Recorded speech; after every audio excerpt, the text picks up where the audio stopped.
Serious হন, জীবনটার ব্যাপারে serious হন। জীবনটা কিন্তু হেলায় খেলার বিষয় না। একবার চলে গেলে, একবার মৌত হয়ে গেলে কান্নাকাটি কোটি কোটি বছর করলে আল্লাহ পাক আর দ্বিতীয়বার পৃথিবীতে ফিরাই দিবেন, দিবে? তো কি কারণে আমরা আমাদের সময়টাকে হেলায় নষ্ট করছি? সুযোগ আছে? কোনো সুযোগ নাই। যেই কাজের পরকালীন কোনো ফায়দা নাই সেই কাজে আমি নাই। সোজা কথা বোঝেন? যেই কাজে পরকালের কোনো ফায়দা নাই সেখানে আমি নাই, এরকম আকীদা লাগবে। ইলম অর্জন করবেন কেন? পরকালের ফায়দা আছে তাই। নামাজ কেন পড়বেন? পরকালে ফায়দা আছে তাই। প্রেমের সম্পর্ক করবো না কেন? পরকালে ফায়দা নাই তাই। এই গান এই মিউজিক শুনবো না কেন? আমি পরকালে কোনো ফায়দা নাই তাই।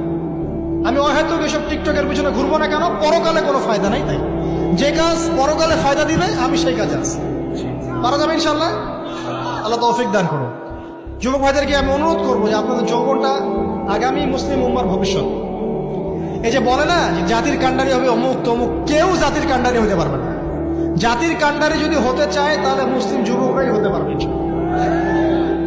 যারা সারাদিন মাদকদ্রব্য সেবন করে এরা জাতিকে কিচ্ছু দিতে পারবে না। যারা সারাদিন হকি স্টিক নিয়ে ঘুরছে আর নির্মমভাবে মানুষকে মারছে এরা জীবনেও জাতিকে কিচ্ছু দিতে পারবে না। ফাসাদ সৃষ্টি করা ছাড়া কিচ্ছু করতে পারবে না।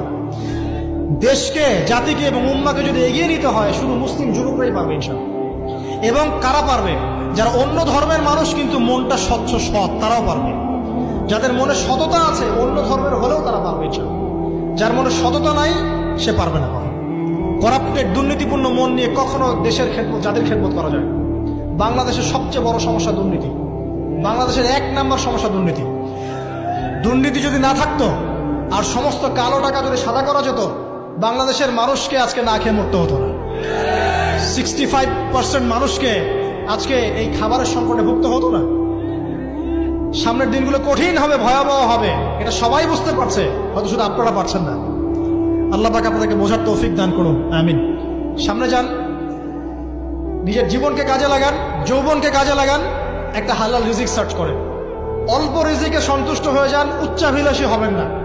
উচ্চাভিলাষী হওয়ার দরকার নাই, যতটুকু আসছে আলহামদুলিল্লাহ, এটুকুর মধ্যেই সন্তুষ্ট থাকেন। পারবেন ইনশাআল্লাহ। সামনে যাবেন, আদর্শ পরিবার গড়বেন। পরিবারের মধ্যে ইসলাম থাকবে। পরিবারের পিতা হবে ইব্রাহিম, পরিবার সন্তান হবে ইসমাইল, পরিবারের স্ত্রী হবে হাজারা অথবা সারা আলাইহিস সালাম। দিনদার ছেলে নাই, বিয়ে নাই। দিনদার মেয়ে নাই, বিয়ে নাই। ওই যেটা আপনি মনে করছেন রূপ সৌন্দর্য হাবিজাবি, কিচ্ছু থাকবে না ভাই, কিচ্ছু থাকবে না। 1 বছর 2 বছর পরে সব শেষ। দিনদার স্ত্রী পাবেন, চোখ বন্ধ করে বিয়ে করে ফেলবেন। আর দিনদার স্বামী পাবেন, বিয়ে করে ফেলবেন। আমার স্বামী কত বড় ব্যাংকের চাকরি করে, কত বড় ডিগ্রি, কত বড় সার্টিফিকেট, এটা পরের ইস্যু। আগের ইস্যু হচ্ছে আমার স্বামী নামাজ পড়ে কিনা, এই লোক আমার স্বামী হতে যাচ্ছে, এর দাঁড়িয়ে আছে কিনা, ইসলাম পালন করে কিনা, ইসলামের প্রতি ভালো ধারণা আছে কিনা, সে আমাকে পর্দায় রাখবে কিনা, এগুলো বড় জিনিস। পরিবার গড়বো ইসলামিক ভিত্তিতে। ইসলাম নাই, পরিবার নাই। এমনকি পরিবার গড়ার পরেও যদি দেখেন যে পরিবারের সদস্যদেরকে বোঝাতে বোঝাতে আপনি ক্লান্ত হয়ে যাচ্ছেন, পরিবারের সদস্যদেরকে দিন বোঝাতে আপনি ক্লান্ত, কিছুতেই দিন বুঝতে চায় না, আপনি আসহাবুল কাহাফ হয়ে যান, তাও ভালো।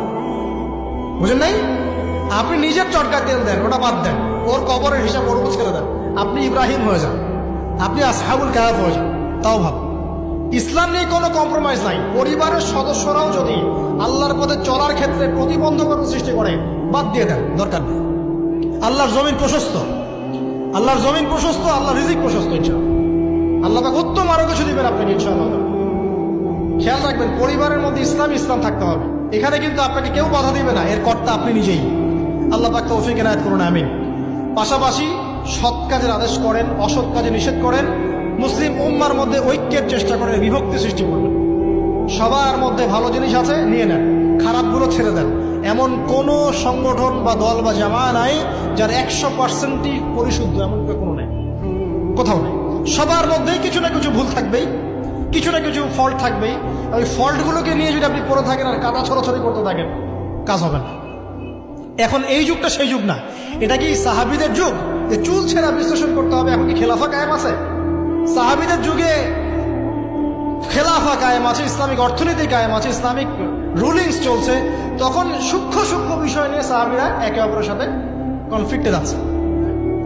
মত পার্থক্য হচ্ছে। আর এখন তো কিছুই নাই, এখন আপনি ওই ছোটখাটো বিষয় নিয়ে পড়ে আছেন, বড় বিষয়ের তো খোঁজ নাই এখন।